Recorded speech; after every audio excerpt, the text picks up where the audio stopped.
Today's topic is cancer.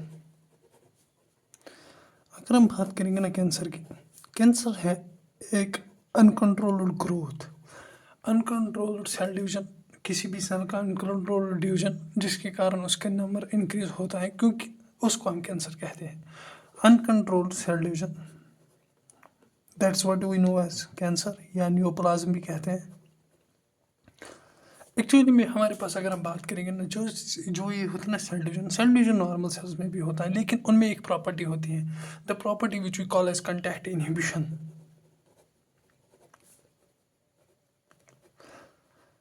Contact inhibition का मतलब होता है कि when the cell grows, let suppose this is epithelial lining of any organ of any tissue, when let us suppose there occurs cell division.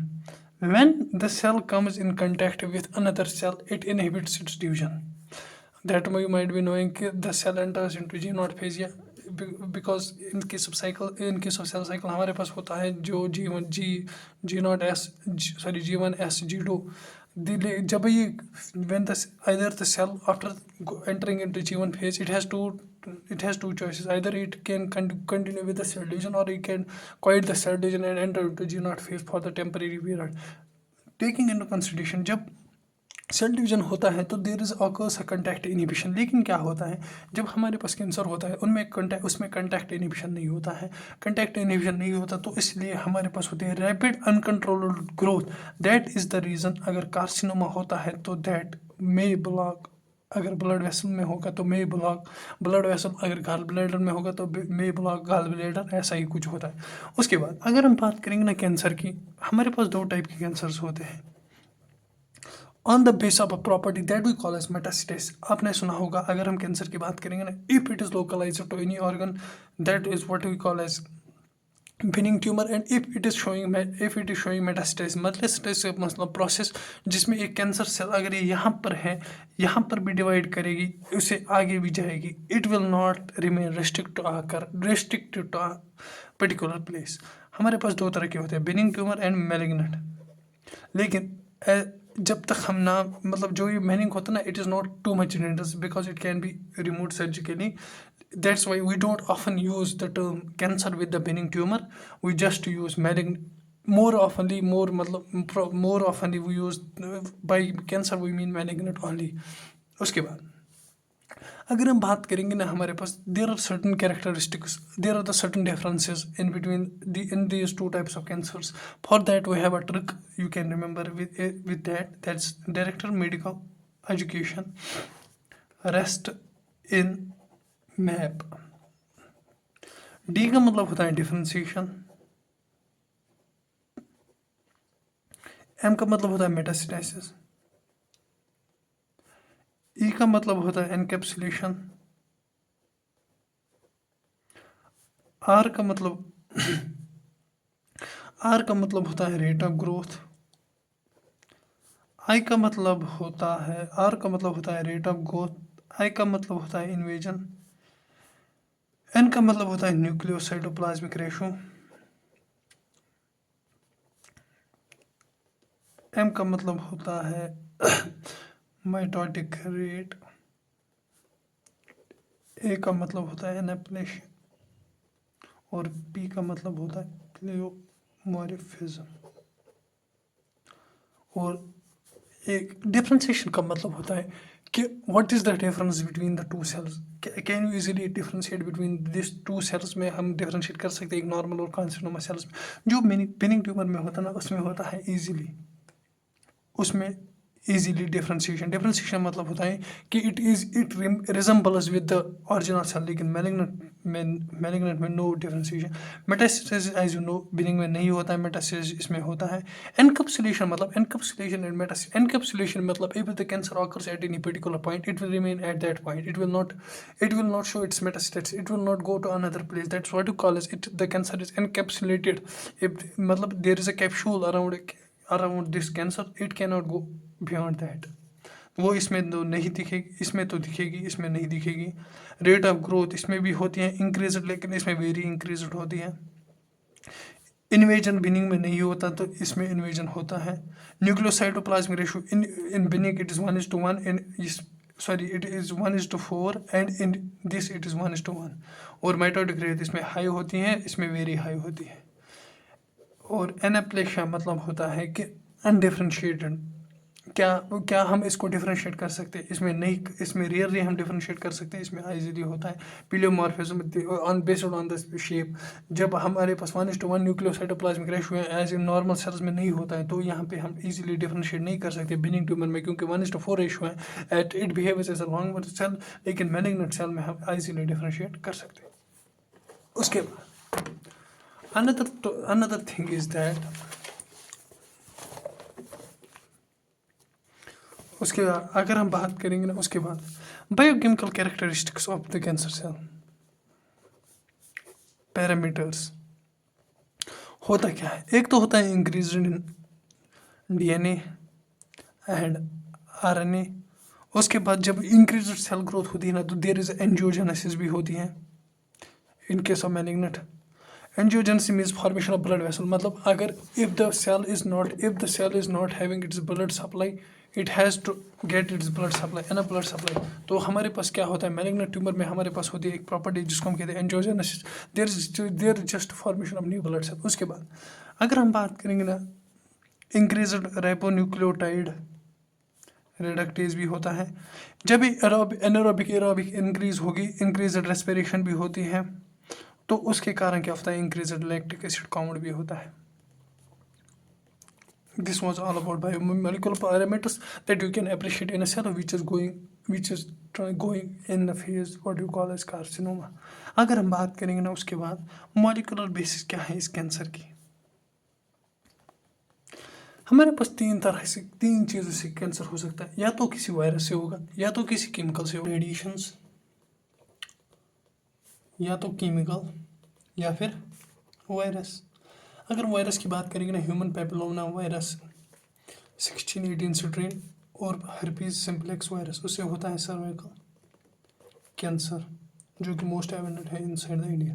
Chemicals की बात करेंगे ना, benzopyrene which is present in the cigarette smoke and leads to the lung carcinoma. उसके अलावा हमारे पास आर्सेनाइड्स होते हैं, aromatic hydrocarbons होते हैं,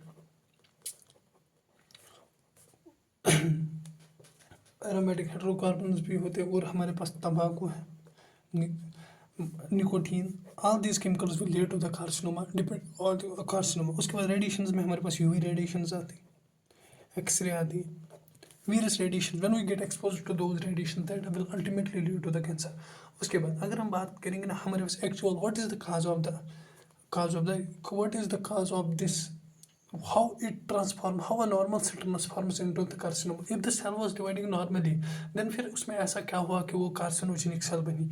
हाँ, एक्चुअली में क्या होता है, जब नॉर्मल सेल थी ना, जब नॉर्मल सेल में डीएनए डैमेज हो गई, because all is the game of DNA, like mutation हो गई ड्यू टू द एक्सरे या यूवी रेडिएशन से होता है। ये क्या यूवी रेडिएशन की वजह से बनता है यूवी, जब यूवी रेडिएशन आती है उससे results in the formation of the dimer formation, thymine dimer formation, that will ultimately lead to the transformation of the carcinoma. जब when there is the damage in the DNA, तो there will be damage in the DNA, तो मतलब gene damage होगा तो DNA से होती है। As central dogma of molecular biology says, molecular genetics says कि from DNA there is the formation of mRNA and that ultimately lead to the protein, and protein will be functional component of that gene. either it would express in the form of hormone or it would express in the form of receptor or it would express in any other form। उसके बाद अगर हम बात करेंगे ना, ऐसा ही होता है जब when there is damage, when there is mutation, तो हमारे पास क्या होगा, जो सेल जो प्रोटीन बनना चाहिए था वो नहीं बनेगा, results in the formation of the protein that is not intrinsic to the body, that wasn't supposed to be form. हमारे पास बनेगा म्यूटेटेड प्रोटीन। जब mutated protein results in the radiation resulted in the mutation in the DNA, that lead to the transcription and results in the, and after following the translation results in the formation of the mutated protein। mutated protein will do three things। हमारे पास होते हैं normally, हमारे पास होते हैं it will promote oncogenes। oncogenes means those genes which results in the which cause carcinoma। it will inhibit apoptosis and it will also inhibit tumor suppressor genes। Actual में क्या हो, if the normal cell goes beyond the lining as there is contact inhibition, so there occurs a process apoptosis that we call as programmed cell death.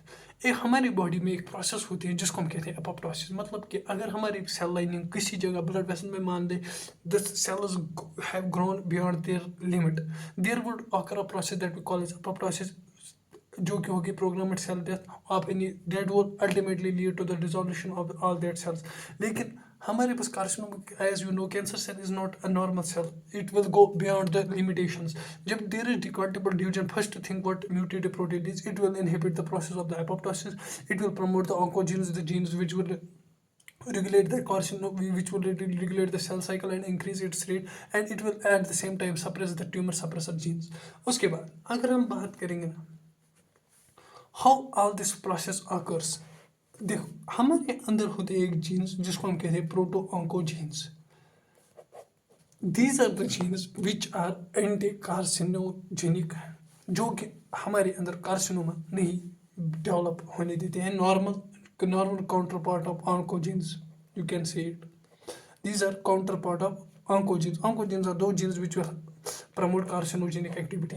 हमारे पास होते हैं ये, these will या तो रेगुलेट कर सकते हैं ग्रोथ फैक्टर या ग्रोथ रिसेप्टर्स की रेगुलेशन कर सकते हैं, या various glycoproteins, glycolipids that will lead to the various glycoproteins and glycolipids that will lead to the, that would help in contact, help in recognizing the another cell and will result in the follows contact inhibition। लेकिन when there is, जब हमारे पास proto oncogenes होते हैं ना, proto oncogenes में अगर इन्हीं तीन कंपोनेंट्स में कौन कौन से वायरस, केमिकल्स या रेडिएशंस में से कोई एक पड़ गया, they will transform into, there will occur a mutation, they will transform into gene, they will no longer remain the proto oncogene, they will become onco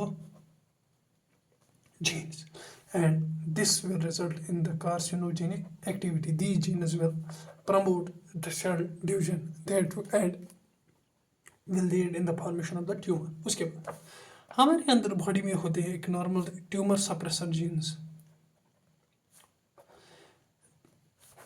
these are the, मतलब हमारे अंदर बॉडी में होते हैं protective genes, they those which regulate, which protect the cell from oncogenes, which protect, these protect the cell from the oncogenes. हाँ, इसमें हमारे पास आता है P53 और आता है हमारे पास ब्राका और आता है retinoblastoma.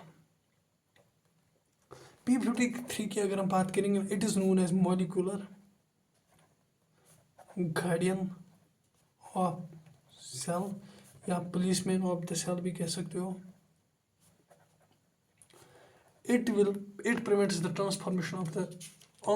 transformation of the cell into the carcinogenic cell। Let's suppose how it works। P53, it means phosphorylated phosphoprotein, जिसका मॉलिक्यूलर वेट है 53 kilo Dalton. It protects our body from colon, breast and lung cancer।